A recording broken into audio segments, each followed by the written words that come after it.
Pronto. Pessoal, nós vamos fazer alguns combinados a partir de agora. Na VP2, na parcial 2, vocês viram que não caiu nada de biofísica, né?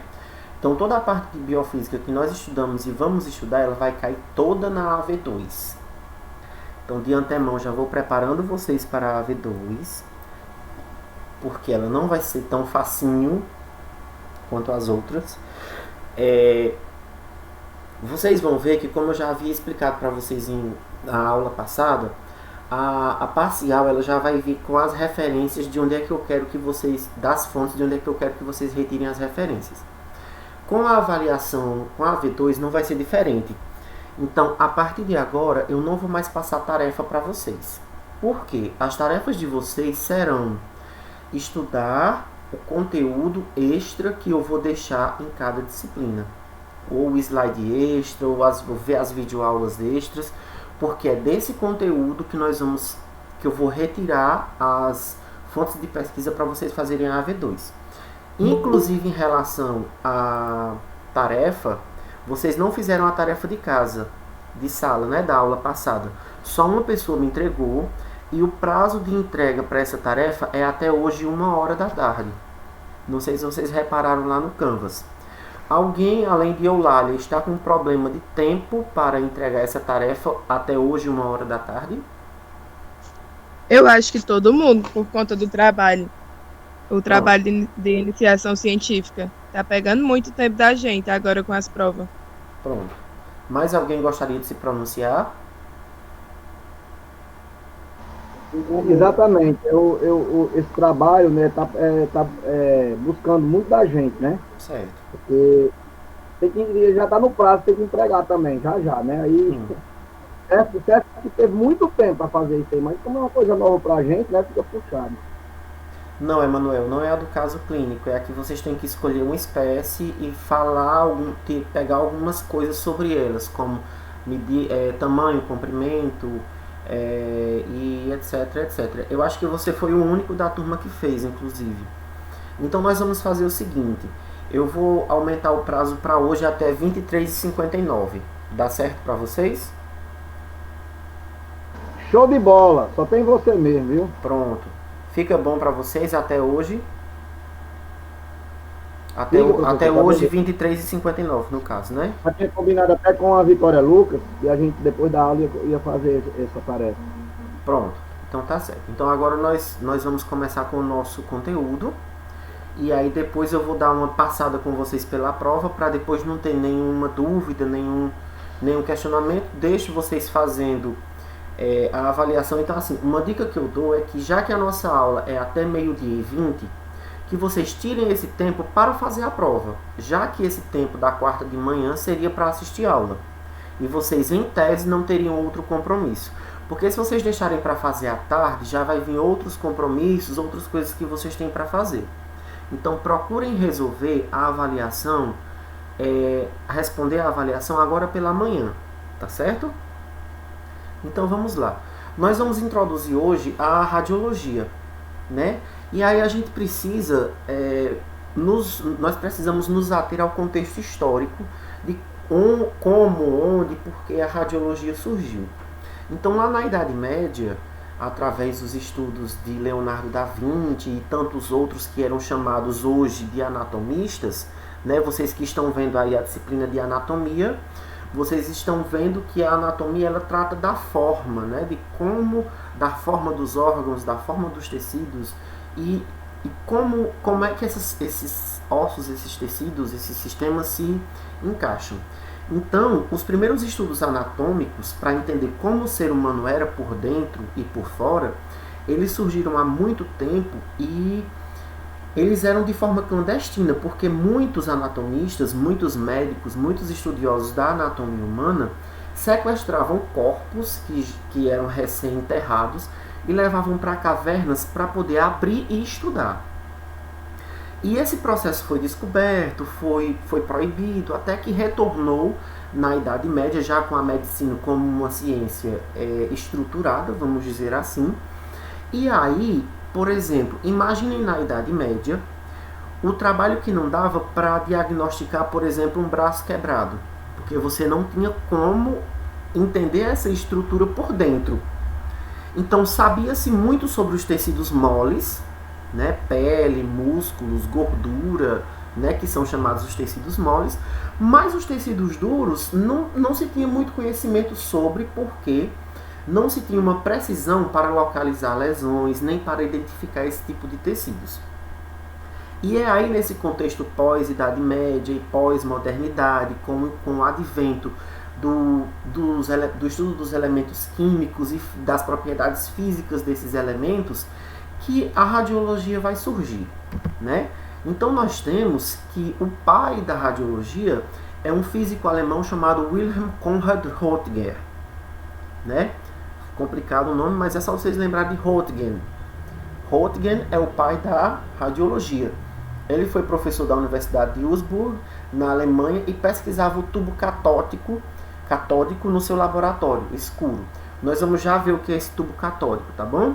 O tubo consistia no invólucro. Peraí, tem alguém entrando. O tubo consistia no invólucro de vidro com eletrodos positivos e negativos, era evacuado e Röntgen protegeu o tubo com papel pesado negro. Então aqui nós temos a foto do Röntgen e da universidade onde ele trabalhava. Esse aqui é o tal do tubo catódico, né, que ele ou esvaziava ou enchia com gases, né, com gás, né, não é com gases de curativo não, é com gás, certo? E aí o que era que acontecia? Ele criou um instrumento chamado ampola de Crookes, né? Essa ampola de Crookes, o que era? Um tubo de vidro, onde ele colocava gás dentro e colocava, através desses eletrodos, ele lançava eletricidade. E ele começou a ver que essa eletricidade passava pelo gás e ela era projetada nessa lâmina escura que ele colocava na frente, que a gente vai ver mais especificamente como aconteceu. Então eu preparei para vocês um pequeno glossário para a gente ver algumas expressões que vão aparecer ao longo do conteúdo. Então nós temos a fluorescência, que é um fenômeno pelo qual a substância emite luz quando exposta à radiação do tipo ultravioleta, raios catódicos ou raio-x. A fosforescência é um caso particular, um fenômeno geral denominado luminescência, sendo um tipo de fotoluminescência relacionado à capacidade de uma espécie química tem de emitir luz, mesmo no escuro, devido à sua estrutura eletrônica. Os fótons são classificados como partículas de energia em forma de radiação. Uma outra descoberta muito importante nessa época, e até mesmo anterior a essa época, foi a descoberta das ondas eletromagnéticas. Foi a descoberta da energia.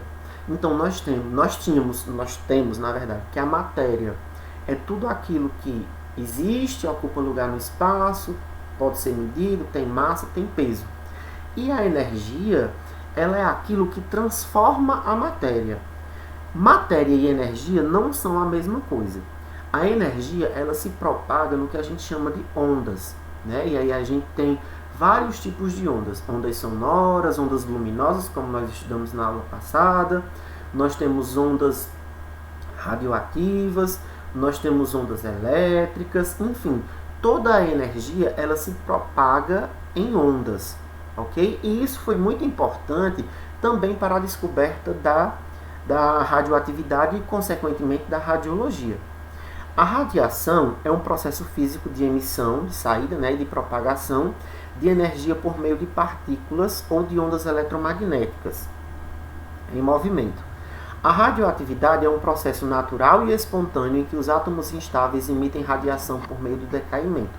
Eu estou só passando por esse glossário porque, como vocês vão ter que estudar esse material, vocês vão ter que voltar para ele, certo? Eu não estou brincando, eu não estou exagerando. Agora vocês serão obrigados a estudar todo o material que está aqui, já que vocês não o fizeram em sua maioria, tá bom?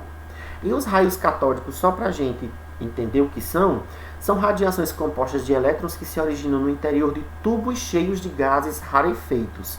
Que esses tubos são chamados de tubos de Crookes, como a gente já viu, e submetidos a uma diferença de potencial elétrico entre suas extremidades ou polos. E aí, nós continuamos com essa introdução, a fluorescência de uma tela coberta com platinoacetato de bário, que estava próximo a um tubo de vácuo. Então, só recapitulando o que é que Röntgen fez. Ele pegou um tubo de vidro, encheu de gás rarefeito, colocou eletricidade numa ponta e uma tela escura no outro. A sala toda escura, obviamente. Ele ligou a eletricidade e ele viu que esse gás pegou essas ondas e projetou na cartolina preta.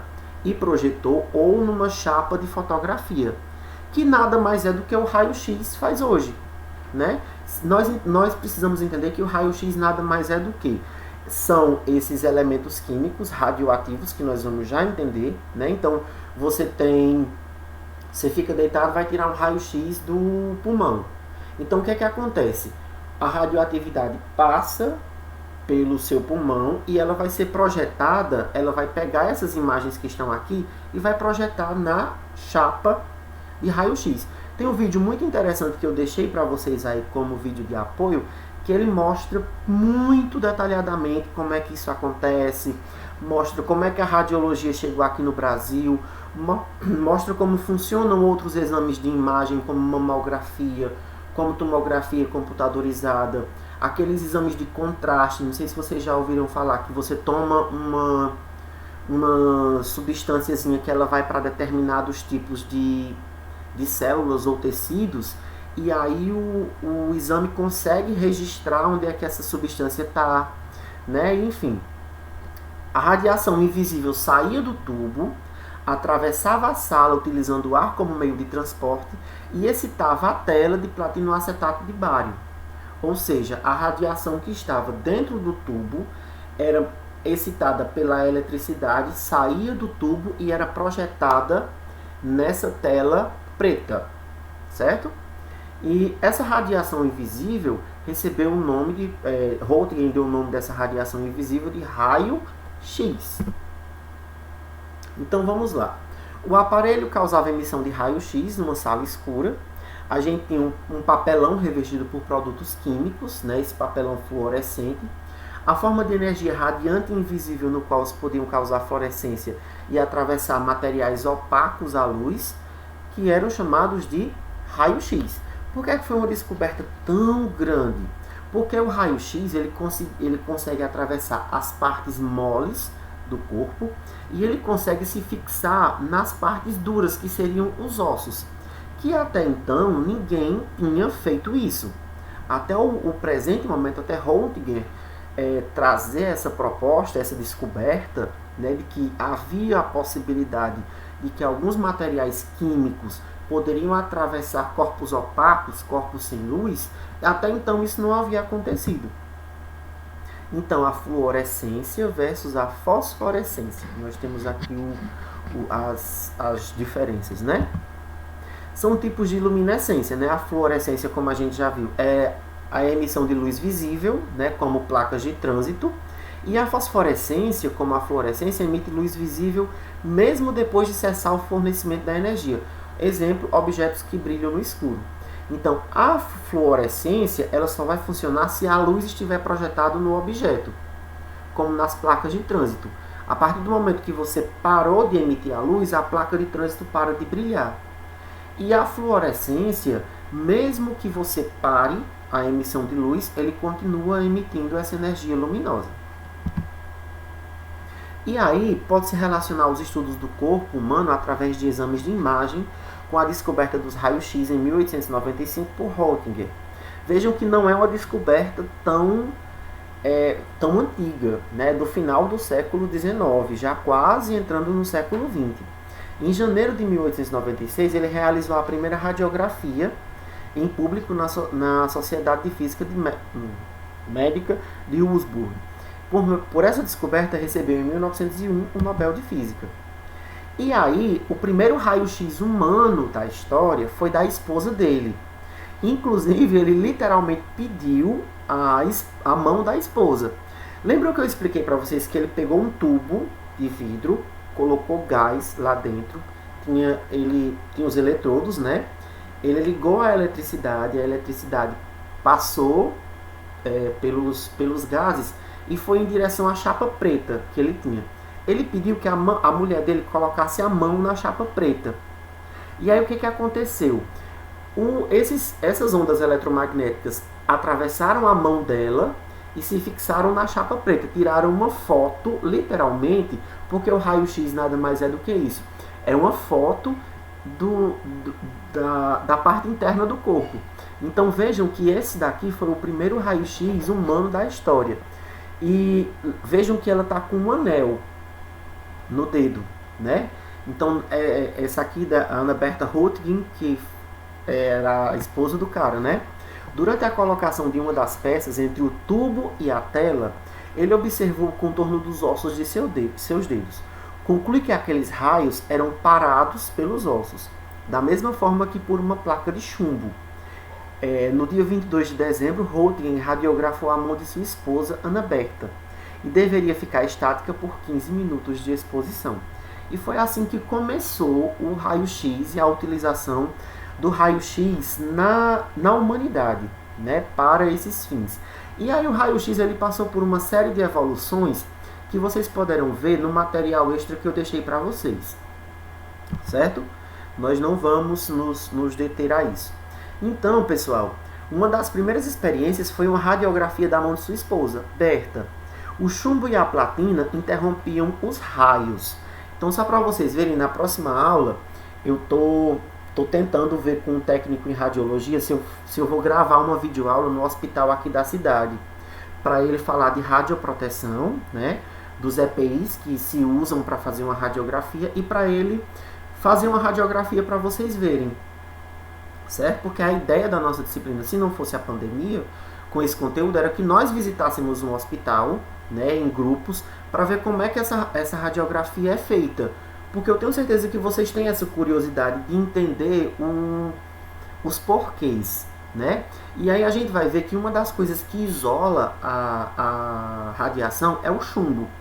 Então, o avental do radiografista tem uma placa de chumbo, exatamente para isolar. O chumbo é um metal que isola a radioatividade, certo? Se não o chumbo, mas a platina, né? Ele percebeu o esboço das mãos na placa, né? E ele chamou essa placa de placa fotográfica e a imobilização. Vocês entenderam, pessoal, até aqui? Como é que faz a radiografia, como foi que foi feita a primeira radiografia e como é que funciona essa questão da fotografia interna do nosso organismo? Sim, professor. Ficou claro? Ótimo. Então é importante que a gente entenda que a radiografia não se restringe só à questão do raio-x. Vocês vão ter mais para frente uma disciplina chamada imaginologia, que é todos os exames de imagem, raio-x, tomografia computadorizada, ultrassonografia, enfim, todos esses exames voltados para a medicina veterinária. E todos eles partem do mesmo princípio, que é o princípio físico da emissão de radiação. Essa radiação atravessa o corpo do ser vivo, seja animal, seja lá o que for, né? E projeta essa imagem que ele capturou em uma placa, certo? Vocês vão ter uma diferença aí no caso da ultrassonografia, que vai utilizar um método um pouco, é parecido, mas é um pouco diferente, né? Vocês já ouviram falar na comunicação de golfinhos e morcegos? Que é uma comunicação via sonar ou via pulsos. Pronto, a ultrassom ela vai fazer uma comunicação através de ultrassom. O que é ultrassom? São sons que o nosso ouvido humano não consegue captar. Então o que é que o morcego faz? E o golfinho também. Eles emitem pontos de ultrassom. Esse ultrassom bate no objeto e volta. Então o aparelho de ultrassom ele faz a mesma coisa. Ele, através dessas ondas de ultrassom, vai projetar imagens que vão ser colocadas na tela de um computador. Mas aí é conteúdo para vocês verem mais para frente, lá na disciplina de imaginologia, como eu já falei para vocês. Então, por isso que é importante que vocês tenham essa base do que seja a radiologia, certo? Então, aqui nós temos basicamente a imagem, a representação de como que foi esse primeiro momento aí da primeira radiografia humana da Anna Röntgen, né? Que é a esposa do cara. E aí o tubo, né? Nós temos aí a eletricidade aqui, ó. Peraí, deixa eu mostrar para vocês com calma. Nós temos aqui o gerador de eletricidade, que vem aqui, ó, o tubo. A eletricidade manda para cá, ó, eletricidade. Então essa luz ela é gerada dentro desse tubo de gás. Ela é projetada aqui na mão. Aqui embaixo eu tenho uma placa fotográfica. E aí quando essa luz se incide nessa mão, essa luz é capaz de passar por ela e se projetar na placa fotográfica, gerando o que a gente conhece como raio-x. Os primeiros... É a cara do câncer, viu? Oi? Isso é a cara do câncer, viu isso aí? Nós vamos falar desses problemas daqui a pouco, Emanuel, porque até então ninguém tinha noção do que era radioatividade, do que era material radioativo, o que era que isso poderia acarretar, certo? Nós vamos ver que teve uma figura muito importante, tem lá nos vídeos que eu deixei para vocês, chamado Becquerel, porque ele foi quem, junto com o casal Curie, que se preocupou... Qual é o nome? Becquerel. Junto com o casal Curie... Engraçado o nome. né? Junto com o casal Curie, se preocuparam em estudar essa questão da radioatividade, né? Nós vamos ver daqui a pouco. Então, no Brasil, a Gazeta Médica da Bahia publicou em 1996 um artigo que tratava da descoberta, né? Quais foram as consequências dessa descoberta, dessa fotografia interna, desses raios-x, né? O interesse científico subiu muito, aumentou muito. Houve uma corrida pela radiologia, pela radiografia, né? Houve uma demonstração para pessoas. Quando eles descobriram a fluorescência e a bioluminescência, eles começaram a usar isso em circos, começaram a descobrir metais que eram fluorescentes. E olha aí o perigo que vocês colocaram agora. As pessoas eram expostas a isso sem nenhum tipo de problema, sem nenhum tipo de proteção. Isso era colocado na rua. Foi uma descoberta muito, como é que eu digo, que não foi levada a sério nesse ponto de vista pela população. Eles achavam que esses fenômenos da fluorescência e etc. poderiam ser usados de qualquer forma.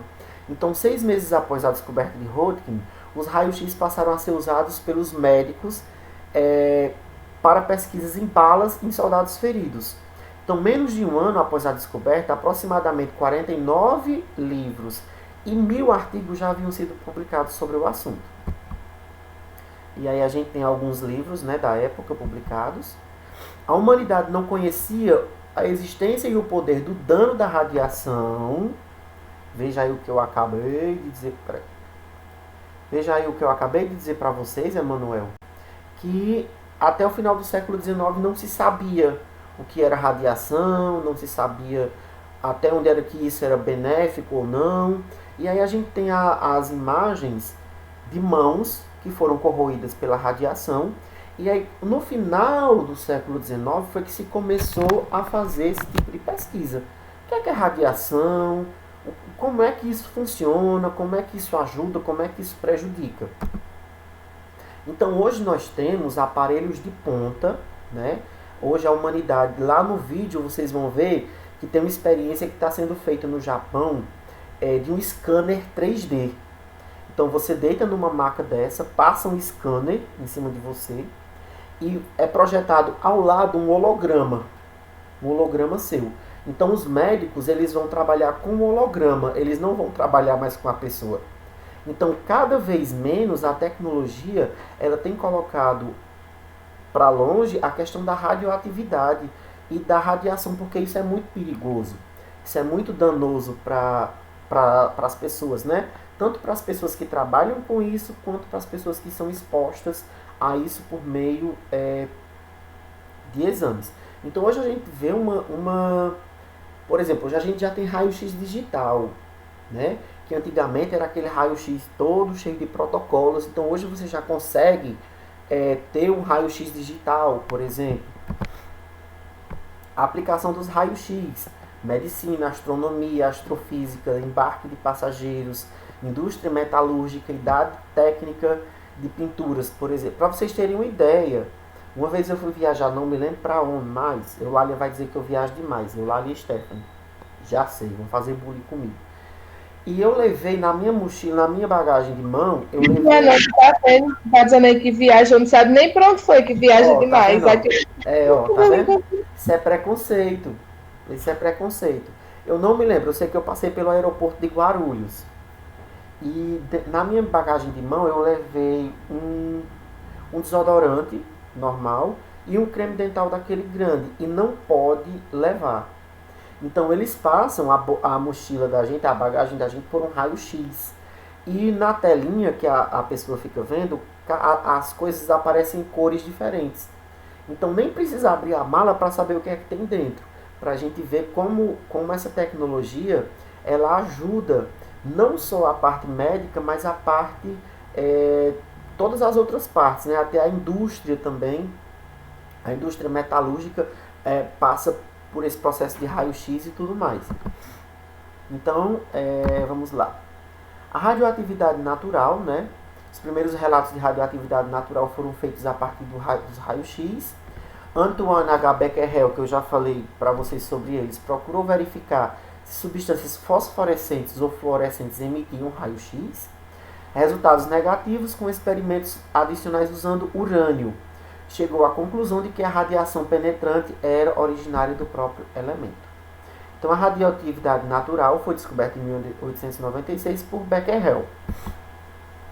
E aqui nós já vimos que existem, ele descobriu que existem alguns elementos que por si só emitem essa radiação, né? Deixa eu ver se tem a parte do casal Curie. Tem. O estudo da radioatividade natural recebeu impulso extraordinário com os trabalhos do casal Curie, Pierre e Marie Curie. Eles verificaram a medição da atividade do urânio e em 1898 aparecia a primeira vez a palavra radioatividade utilizada pelo casal Curie. Em 1898 descobriram elementos radioativos polônio e rádio. Marie Curie, acho que é uma das únicas mulheres da história que recebeu 2 Nobels. Ela recebeu um Nobel de Física e um Nobel de Química. E lembrando que era sempre o marido dela que ia na aba dela, né? Ela morreu muito jovem também, Emanuel, inclusive por conta de uma leucemia causada pelas sucessivas exposições a elementos radioativos. Eu não sei se você sabe, Eulália, mas a filha dela deu continuidade a alguns estudos dela e também ganhou um Nobel. Também ganhou um Nobel de Química. Né? Ela deixou muita coisa por acabar, né? Muitas teorias, muitas proposições por acabar. A filha dela pegou essas proposições, deu continuidade e ganhou um Nobel de Química. Né? Becquerel, Pierre e Marie receberam o Prêmio Nobel de Física naquele ano por essas descobertas. Então, professor? Oi? Já ouviu falar da esposa de Charles? Não, de Charles não, Darwin não. Qual era o nome?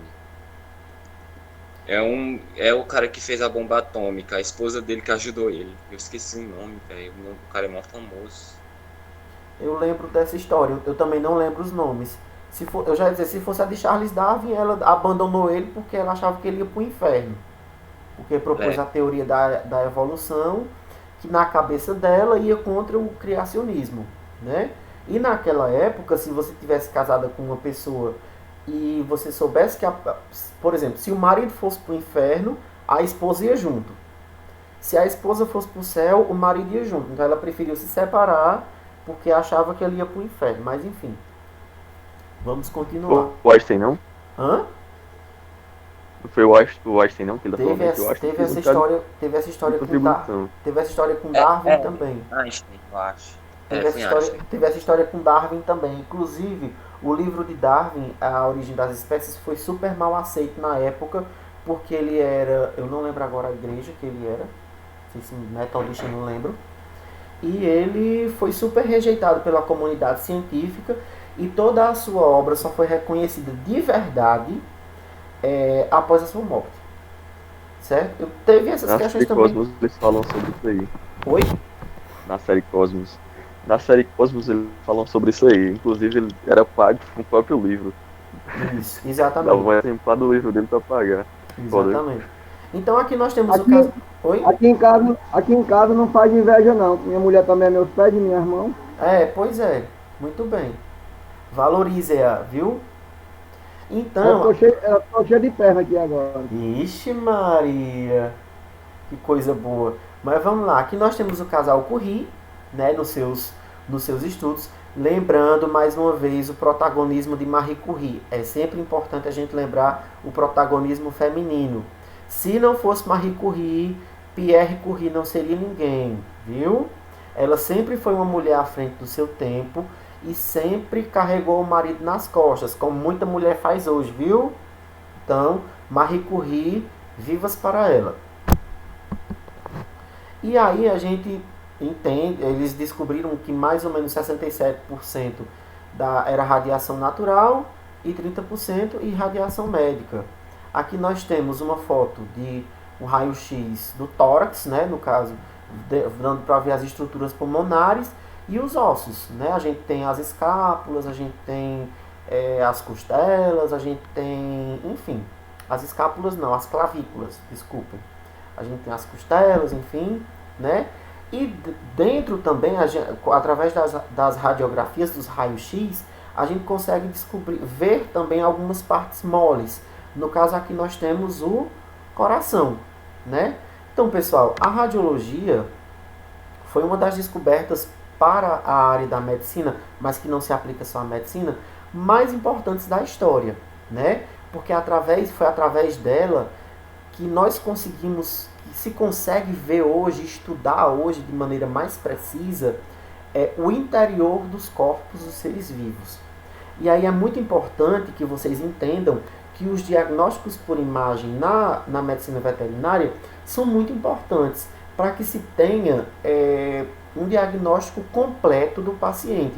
Então, só nessa disciplina nós já conseguimos ver aí mais ou menos 2 tipos de diagnóstico que são muito importantes para a futura profissão de vocês, que é a questão da análise dos compostos sanguíneos, que a gente estudou lá em bioquímica, e agora nós estamos começando a ver o diagnóstico por imagem. Então, recapitulando e salientando que vocês vão precisar desses conhecimentos para disciplinas futuras. E aí eu queria saber se vocês têm alguma dúvida em relação ao conteúdo que foi passado. Alguma dúvida, alguma pergunta? Me digam mais. Conteúdo de hoje, professor? Sim. Conteúdo de hoje. Não. Eu não tenho dúvida não. Mas essa aula vai ficar gravada? Sim, senhor. Pronto, beleza. Mais alguém? Tá tranquilo, tá favorável?